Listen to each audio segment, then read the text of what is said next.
to Michael Whatley, who's the chairman of the Republican National Committee. I thank you both for being with us here on what is obviously a key and crucial day, the day that you both have been building toward.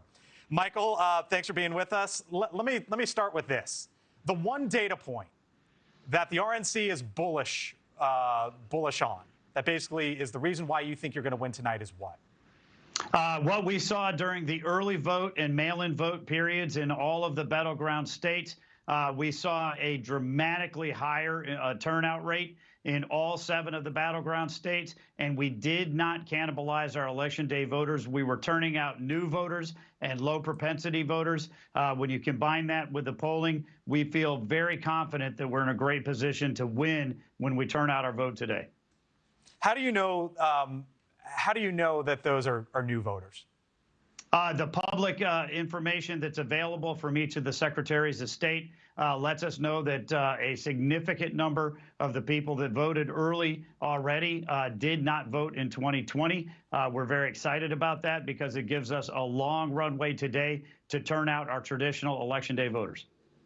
I spoke earlier today here on Morning in America with your predecessor, Ronna McDaniel, and I asked her if Trump is to win and if Harris is to win, why she thinks that would be the case. Here's what she said about Vice President Harris.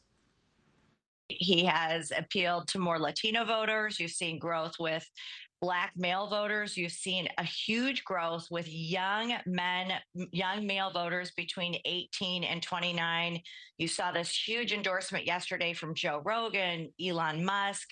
And so his map has expanded. His math has expanded.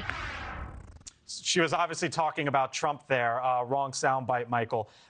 She mentioned with VP Harris that essentially she's been able to get some enthusiasm behind her with some of the celebrity support. What is the biggest challenge that you believe you face tonight?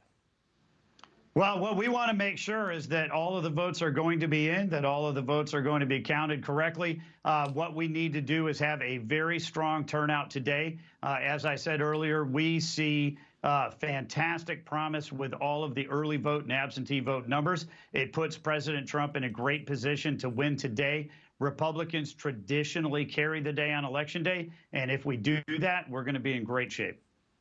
I spoke earlier this week, Michael, with Don Bacon. He is in one of the most watched districts in all of this, Nebraska 2. He said that $21 million is being spent on him by the Democratic Party, or at least by Democrats. And I asked him if he felt let down by the RNC. And here's what he said. I'll get your reaction on the other side.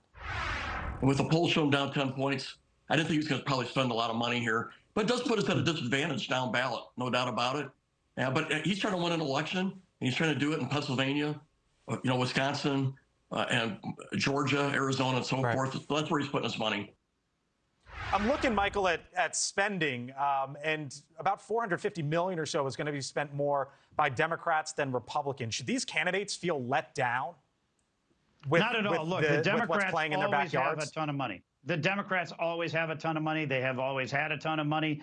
We knew going into this election cycle that we were going to get outspent by the Democrats, both at the presidential level as well as in the Senate and the House. Look, we've got great candidates like Don Bacon who are in a position to be able to win because they talk directly to the voters in their districts. We've got great Senate candidates in places like Montana and Ohio and Pennsylvania and Wisconsin and Michigan who are doing really, really well in the polls despite getting outspent, sometimes 2-to-1 or even 3-to-1, because they're connecting directly with their voters on the issues that they care about.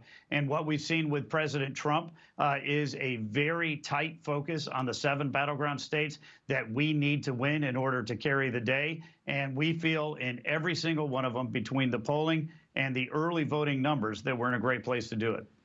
All right, we'll leave it there. I want to give you both equal time here. Michael Whatley, chairman of the Republican National Committee. Thanks for being with us here. Thanks for watching, everybody. Go to joinnn.com to find NewsNation on your television provider. Also, don't forget to click that red subscribe button below to get more of NewsNation's fact-driven, unbiased coverage.